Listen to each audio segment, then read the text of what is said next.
You ever have a moment that changes everything, but it's so ordinary you almost miss it? Yeah, mine happened at the kitchen table. 2 mugs of tea, one open calendar, and my husband ending our marriage without even realizing it. Mark and I had been married 5 years. Not fireworks foundations. Meal prep Sundays. Fixing the leaky tap together. Knowing each other's coffee order by heart. Love wasn't cinematic. It was brick by brick, steady and safe. Or so I thought. He already had a daughter, Lily 11 now. When we met, she was 6, small and cautious, hugging a soccer ball like armor. I never tried to be her mom. I just showed up. Every single time. Parent-teacher meetings, cold bleachers, late-night science projects. Because to me, love wasn't who gave birth, it was who showed up. But if I'd known what was coming, maybe I'd have built walls instead of a home. Back then, Rachel Mark's sex was mostly smoke in our story. She needs stability, he'd said, holding Lily's hand. She deserves a real home, so I built one. I bought the house myself. His debt made that the practical choice. It didn't feel like a favor, it felt like teamwork. For a while, life went quiet, the kind of quiet that only breaks when something's about to shift. Quiet. Yes, but I should have known peace was just a brief layover. Then suddenly, Rachel's back. New routine. A shine I hadn't seen before. She's punctual, present, glowing with that redemption arc shine. And Mark, he can't stop grinning. It's amazing for Lily, he said again and again. She finally has her mom back. I agreed, because I wasn't about to compete with biology, or so I told myself. Still, little things changed. 2 minute handoff stretched into 30. He started dressing better on those days, talking lighter, laughing more. Then Christmas calendar night. We're sitting across the table, tea cooling, highlighters ready. Rachel really wants Lily for Christmas this year, he said. The whole thing? Sure.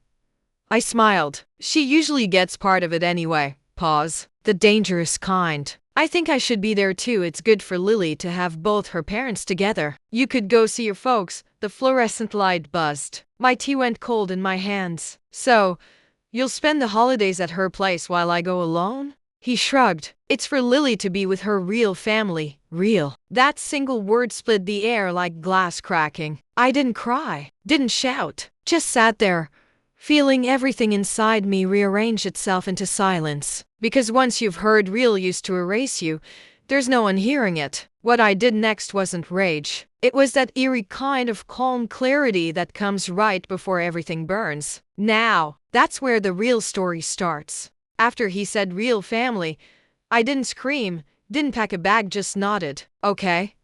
He looked relieved, like I'd scheduled a haircut instead of agreeing to the end of us. When he left the kitchen, I slipped into my home office, closed the door, and sat in a silence so thick it felt alive. No tears, no spiral, just my hands folding until my knuckles went white. Sometimes the loudest heartbreak is the one that never makes a sound. Across the desk sat my laptop, glow waiting like an exit sign. Hidden under old invoices and spam reminders was a folder I'd made 3 years earlier, future opportunists. I'd built it back when I believed ambition could wait for belonging. Dozens of subject lines blinked up at me. Regional director, relocation required. Each one a road I chose not to take because of Lily's school, Mark's job, our family. That word God, it suddenly felt rented. My fingers hovered, then typed, is this position still available? My circumstances have changed. Clicked send. One tiny motion, but it felt like pulling a ripcord. That night,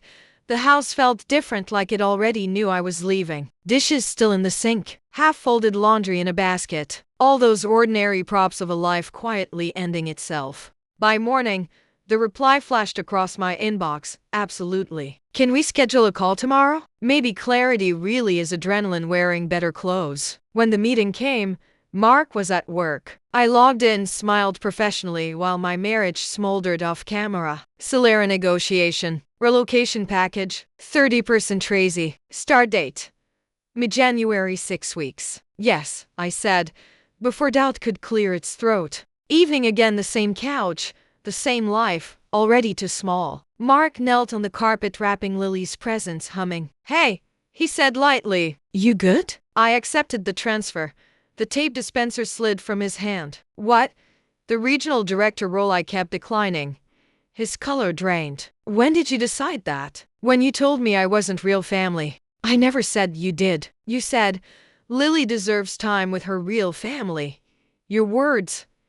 He tried to explain context, but my decision no longer lived in that room. I'm moving, I said. Calm. Final. For the first time, he looked smaller than the space we'd built together. Then came the aftermath: 22 missed calls, 37 texts, and one message that showed he still had no idea who he was really dealing with. The morning after I told him I was moving felt clean. The kind of clean after a thunderstorm, air sharper, light to bright, everything washed yet fragile. I made coffee, packed 3 boxes, labeled them office, kitchen, maybe keep. Outside, early snow softened the street. Inside, peace hummed like a secret I wasn't sure I deserved. Then my phone lit up. Mark. I let it buzz once, twice, 20 times. When I finally turned it face up, 37 messages stood in formation across the screen. Please pick up your overeating need to talk. You can't just leave men at once. Did he ask how I was? Only how I could. The house felt almost smug,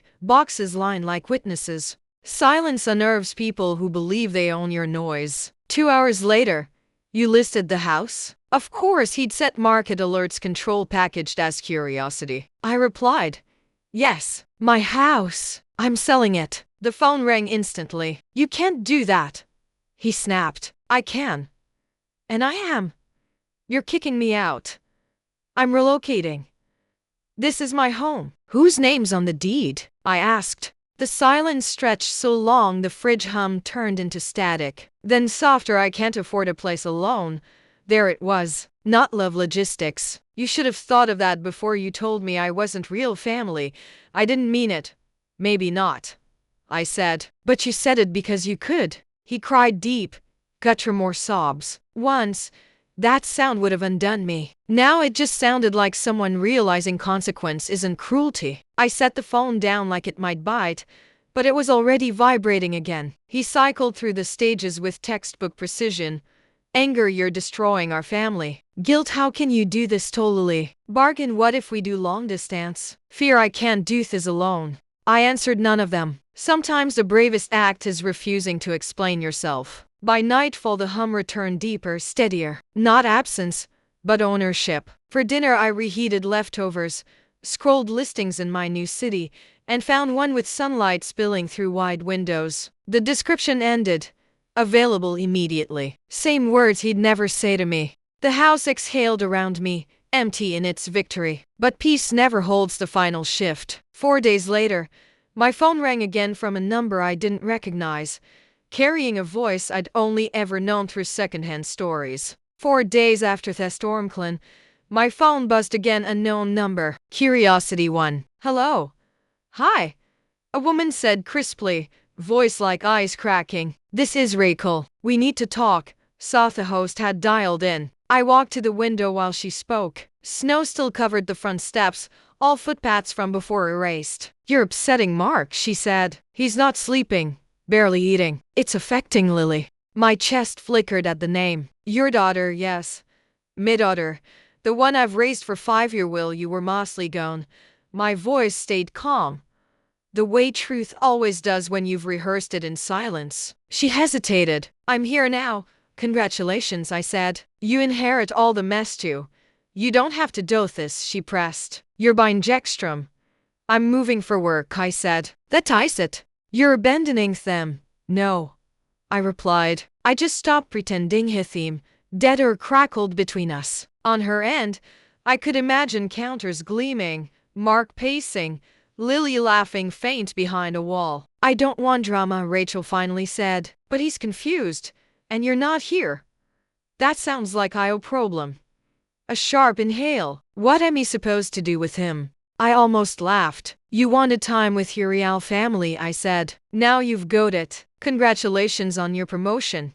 Click. For a long moment I just stood there, phone still in hand, watching my reflection in the darkened glass. It wasn't anger anymore. It was the kind of certainty that hums quietly in the background of your own life. Patient, steady, irreversible. The house made its small nighttime noises, heating pipes, settling wood. Funny how a building can sound relieved. I went back to labeling boxes: bedroom, donate, memory box maybe, and by the time I sealed the last one, my hands didn't shake at all. For dinner I poured soup from a can, sat cross-legged on the floor, and thought about what it means when ghosts call you for permission to haunt themselves. I thought that was the end of it, the final goodbye in someone else's voice. But that same night, the front door opened, suitcase rolling on wood, and I realized the past doesn't like to stay on the other end of the line. The front door opened with the slow confidence of someone who still thought he had a key to everything in this house, including me. Suitcase wheels rasped across the hardwood. I stayed where I was, soup can beside me, laptop screen gone to sleep. "Olivia," he said, voice raw, edges frayed. "We need to talk." I looked up. "So talk." "I left," he blurted. "I came home. I'm choosing you." He waited for applause that never came. "Is Lily here?" "She's still with Rachel," he admitted, like it cost him extra truth to say her name. "So you didn't choose him," I said quietly. "You hedged. That's not fair." "Fair would have been not calling me your wife and then spending the holidays at your ex's table." He rubbed his face, eyes red. "I love you. I made a mistake. I don't want to lose you. Did something happen with her?" Silence long enough for the pipes to click. Finally, he looked down. "She kissed me." My stomach dropped, but not from surprise, only confirmation. "When?" "2 days ago." I pulled away. "I told her I was married." "And then?" He swallowed. "Nothing." I stayed to Morty's. I didn't know what Toto. "No," I said. "You needed to see if it could work." He flinched. "You tested the water," I continued, voice steady. "And when it got cold, you ran back." "I'm here now," he said, desperate. "Please, I want to fix this." "Then come with me," I said. "In January. Bring Lily. Be anti-Lily here." He froze. "I can't move her across the country, then we're done." He stared like I'd used a foreign language. "I thought you'd fight for us, It'd," I said. "For 5 years. Alone." His shoulders collapsed. The suitcase handle wobbled in his grip, plastic squealing. After 5 minutes of nothing but our breathing, he lifted the case again, stepped backward through the same door he'd entered. That night, he texted, "I need more time." I replied, "Take it. My move date's January 10. I thought that was the final silence. Then Christmas morning, one new message blinked on my phone from an 11-year-old, handwriting I knew by heart. Christmas morning came quietly. No alarms, no wrapping paper explosion, just sunlight on packed boxes and the faint smell of pine from a tree I hadn't bothered to plug in. My phone buzzed once. Not a call, just an email notification. The sender name stopped me cold. Lily. I opened it slowly, like it might break in my hands. "Hi, Olivia. Dad said we might move soon, but I don't know. I miss you. Our house feels weird. Rachel makes pancakes, but they don't taste the same. Please don't be mad at Dad. He cries a lot. I hope you like your new job. Love." Lily read it 3 times. The lowercase letters hit harder than any argument ever could. There it was, the one honest heartbeat left in the wreckage. I wrote back before overthinking could sanitize the voice. "Hey kiddo, thank you for writing Tome. I miss you too." Adults make decisions that hurt even when they're trying to help. "Promise me you'll keep playing soccer, keep reading, keep being curious. You don't have to worry about grown-ups fixing things. That's not your job. I'm proud of you every single day. Zoo." When I clicked send, the cursor blinked in the empty inbox like a heartbeat. Then stillness, long, merciful. The rest of Christmas passed in silence. I watched snow bend the trees outside and realized endings aren't loud. They're just clear. 2 weeks later, the moving truck rumbled up. Each box marked fragile felt like an inside joke. The new city was bright, cold, anonymous, 3 words that finally sounded like freedom. My apartment had those wide windows the listing promised. Morning light pours in unchecked. At night it reflects back exactly what's mine and no one else's reflection. 3 weeks after the move, an envelope arrived, crooked handwriting, uneven lines. Inside, a single index card.